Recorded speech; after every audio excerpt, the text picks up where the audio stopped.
दरवाजा तो खुला है। जीजा जी। आइए भाई साहब। कहिए, कैसे हैं? मैं तो ठीक हूँ जीजा जी, आप है कहाँ? इतने दिनों से कोई खैर खबर नहीं। और ये सुनकर तो मैं और भी चिंतित हो गया कि आप यहाँ से नौकरी छोड़ गए हैं। भाई साहब, नौकरी थी कहाँ? नौकरी के बिना ही तनख्वाह ले रहा था।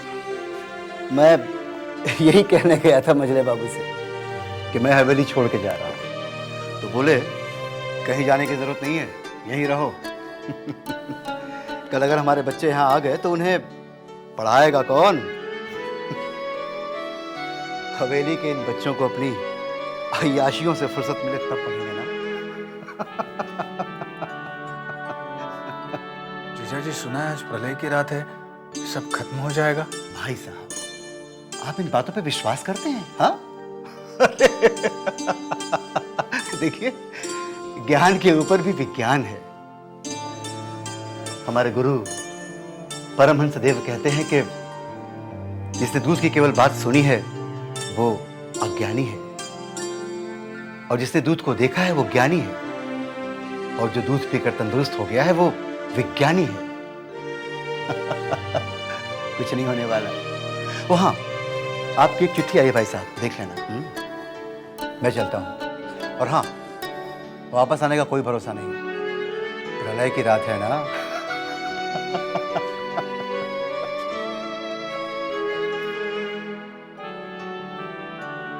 चिट्ठी मेरी? भूतनाथ बाबू।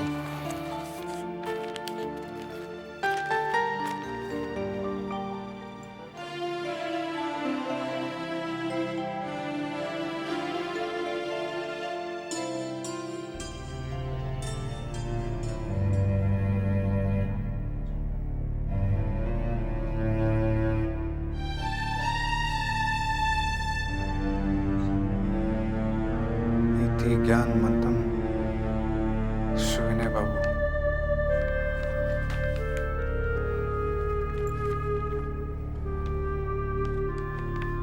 ऐसा क्या हुआ? ऐसी क्या विपदा आन पड़ी? मुझे अभी जाना होगा। भगवान करे जीजा जी की बात ठीक हो, कुछ ना हो। और अगर कुछ हो भी गया तो अफसोस नहीं कि जगह से नहीं मिल सका।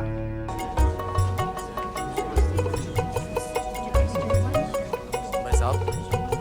अरे निवारक, कैसे हो? अच्छा हूँ, देख रहा हूँ आप भले चंगे हो गए। अभी तबीयत ठीक है और जख्म भी भर गया है। हमारे संग में रोज गीता पाठ होते हैं, कभी आइए ना। आऊंगा, जरूर आऊंगा। अच्छा हाँ, आप लोगों की अनुशीलन समिति शुरू हो गई? हो गई। आप गांव-गांव में शाखाएं खुलेंगी, व्यायाम गीता सब बताएंगे।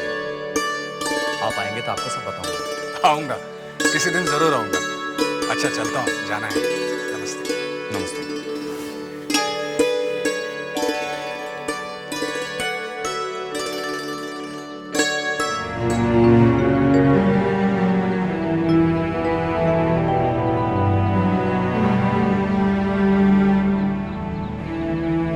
सिंदूर के दफ्तर को ताला क्यों लगा है? बोर्ड भी इस तरह गिरा हुआ है। कहीं सुविनय बाबू ने इसे बंद तो नहीं कर दिया?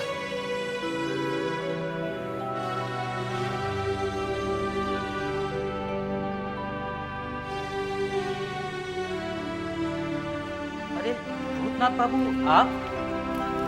पाठक जी, मोहिनी सिंदूर का दफ्तर क्या बंद हो गया है? जी हाँ, वो तो कहीं भी हुए। जाइए, सुविनय बाबू ऊपर है।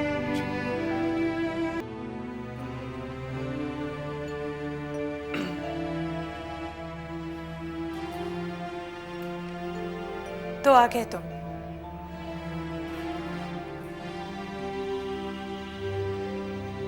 पिताजी की चिट्ठी मिली तो ही आए ना? हाँ, वो शायद चिट्ठी नहीं मिलती तो आते भी नहीं। जी, वो मैं सोच रहा था कि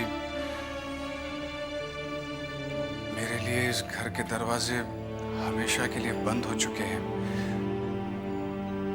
सोच सोच कर अपने ही कसूर से तपता रहा हूं मैं। ये सोचकर घृणा हो जाती थी खुद से कि मैंने आपके पिताजी के स्नेह का लाभ उठाकर विश्वासघात किया है।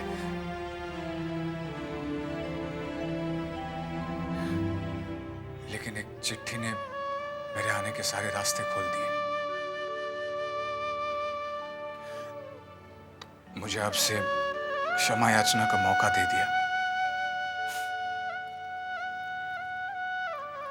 अब तुम्हें कोई गवार कहने की गलती नहीं करेगा। बस अपना नाम बदल डालो।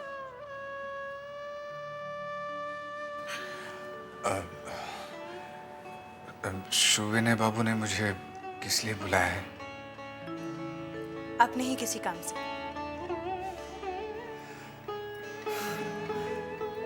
मैं भी किसी के काम का आदमी हो सकता हूं। जो आदमी आज तक अपने पैरों पर खड़ा ना हो सका, वो भला किसी के क्या काम आ सकता है? बड़ी अच्छी अच्छी बातें करने लगे हो। पूछ सकते हो किससे सीखी? आपसे अलग होकर।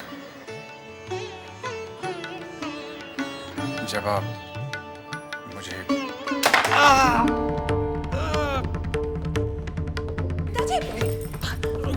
भूतना जल्दी आओ। बेटा तू घबरा मत, मैं बिल्कुल ठीक हूँ।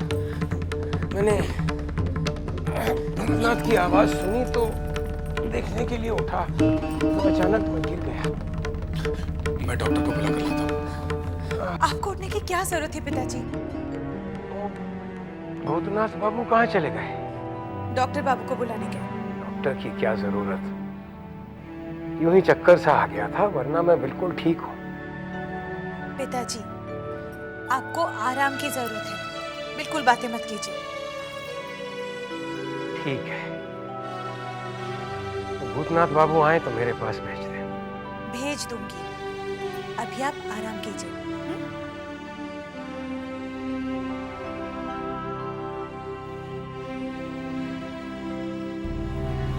जबा, डॉक्टर मिला ही नहीं। जिसे देखो वो प्रलय के डर से डरा हुआ है और पूजा पाठ में लगा है। रहने दीजिए, पिताजी की तबीयत अभी ठीक है। जबा, क्या वाकई प्रलय आएगी? क्या आप भी इन सब बातों पर विश्वास करते हैं? लोगों का विश्वास देखकर मेरा मन भी डोलने लगा है। मुझे यकीन है ऐसा कुछ नहीं होगा।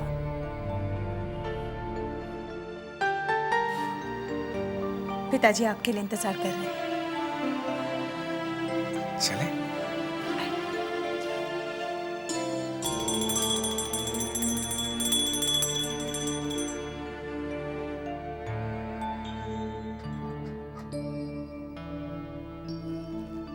हे भगवान, आज प्रलय की रात है। मेरे सारे पापों को क्षमा करना भगवान, मेरे सारे पापों को क्षमा करना।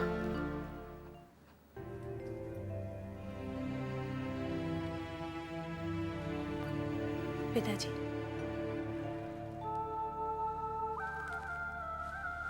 अरे आराम से। भूतनाथ बाबू तुम आ गए। आपने चिट्ठी इस तरह से लिखी कि मैं चिंतित हो उठा था। अरे भाई, यहाँ दिन रात मैं तुम्हारी चिंता कर रहा हूँ। ब्रज रखाल बाबू तुम्हें मेरे पास लाए और मैं तुम्हारे लिए कुछ नहीं कर सका। मैं तो किसी के लिए भी कुछ नहीं कर सका। मुझे माफ कर दो। ऐसा कहकर आप मुझे पापी मत बनाइए। पापी तो मैं हूं भूतनाथ बाबू।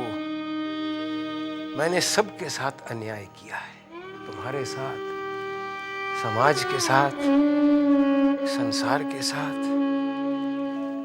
यहां तक कि अपने पिताजी के साथ भी। पिताजी के साथ? हाँ भूतनाथ बाबू, अंतिम समय पर उन्होंने मेरा मुंह नहीं देखा था, मेरे हाथ से पानी तक नहीं पिया उन्होंने। और उस रात वो मेरे सपने में आए और कह रहे थे, प्यास से मेरा सीना फटा जा रहा है, मुझे मुक्ति दो। मेरी आंख खुली तो देखा कि सपना था, और तब से मुझे शांति नहीं मिली। जबा से ब्रह्म संगीत सुना तो शांति नहीं मिली, ब्रह्मवाद सुने तो भी शांति नहीं मिली। अब मैं अपने पापों का प्रायश्चित करूंगा तो ही जाकर मन को शांति मिलेगी। पिताजी, मैं भूतनाथ बाबू को चाय नाश्ता कराती हूँ, आप आराम कीजिए। हाँ बेटा।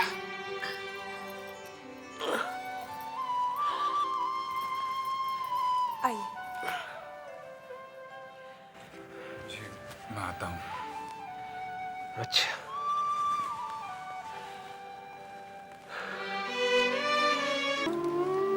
शोभनी बाबू ऐसी बातें क्यों कर रहे हैं? माँ के देहांत के बाद से ही। माँ जी का देहांत कब?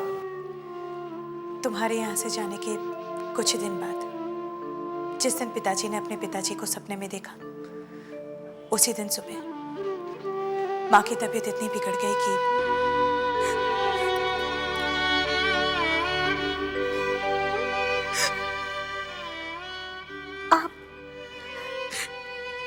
आप रो रहे हैं? बहुत तकलीफ हो रही है ना रानू? बस कुछ ही देर की है, फिर नहीं होगी। मैं और नहीं जीऊंगी ना। रानू, तुम अच्छी हो जाओगी। मेरे पास समय नहीं है। मेरी एक बात मानोगे? हाँ, कहो। मैं और नहीं जीऊंगी। रानू, मुझे मुक्ति दो। रानू, ऐसी बातें नहीं करते माँ। माँ, माँ, रानू, माँ, रानू, रानू,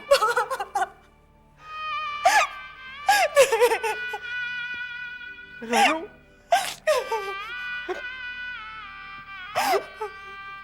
रानू।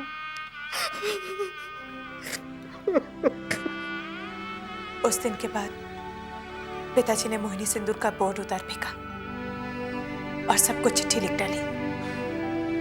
आप तो रोक सकती थी, आपका भविष्य। तुम भविष्य की बात कर रहे हो, मेरा तो वर्तमान ही धुंधला नजर आ रहा है।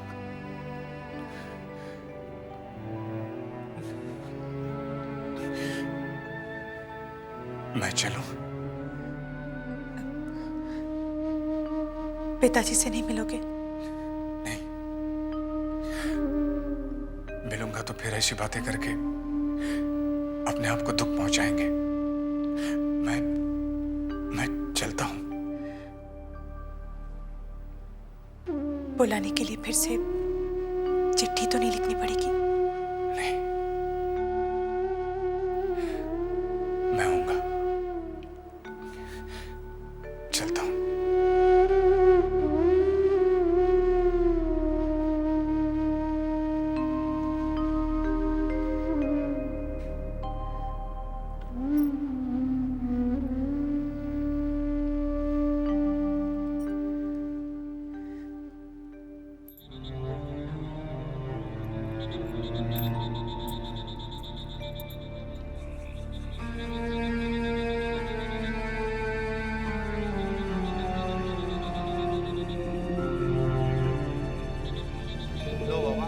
ये मेरे जीवन भर की कमाई है कि मैं तुमको देने आया हूँ। पहले ध्यान में नहीं आया? जब सब कुछ खत्म होने को है तो तू मुझे दान देने आया है। ले जा इसे। जब जीवन ही नहीं रहेगा तो इसे लेकर क्या करूंगा? ले जा जा। ठीक 12 बजे प्रलय होगा, सब कुछ खत्म हो जाएगा।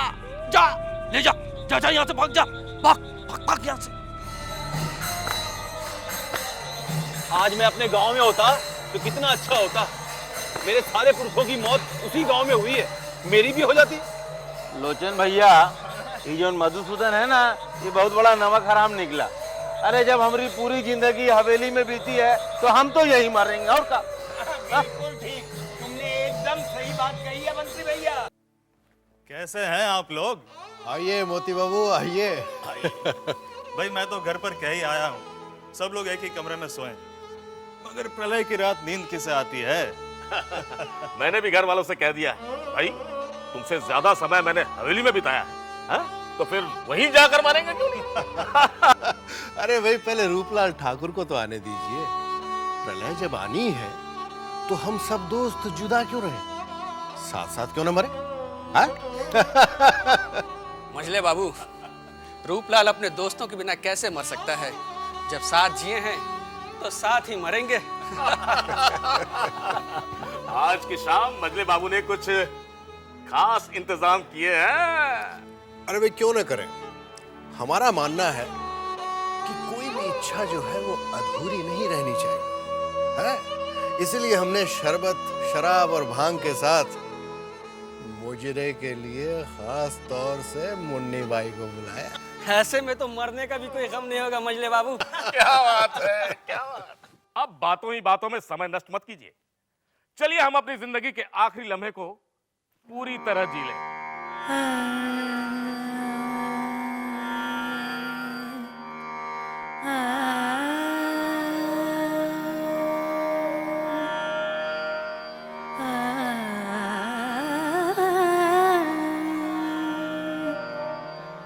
उन आँखों का आलम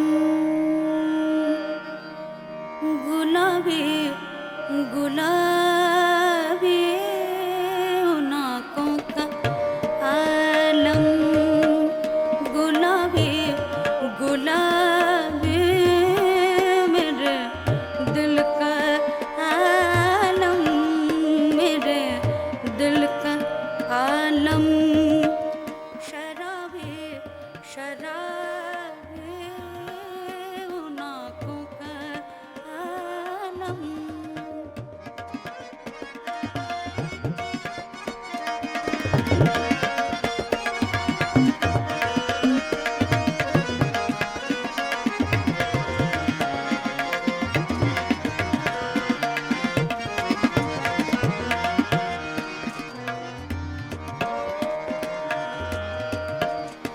निगाहों ने देखी मोहब्बत ने मानी है, निगाहों ने देखी मोहब्बत ने मानी, तेरी लाजवाबी तेरी बेमिसाली, तेरी बेमिसाली तेरी लाजवाबी। जानते हैं आज प्रलय की रात है,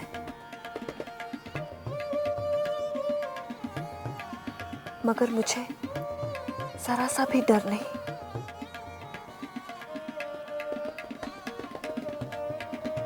खुशी हो रही है कि जिंदगी में आपके साथ न रहा तो क्या, अंतिम समय में आपके साथ मर तो सकूंगी। अपनी नजरों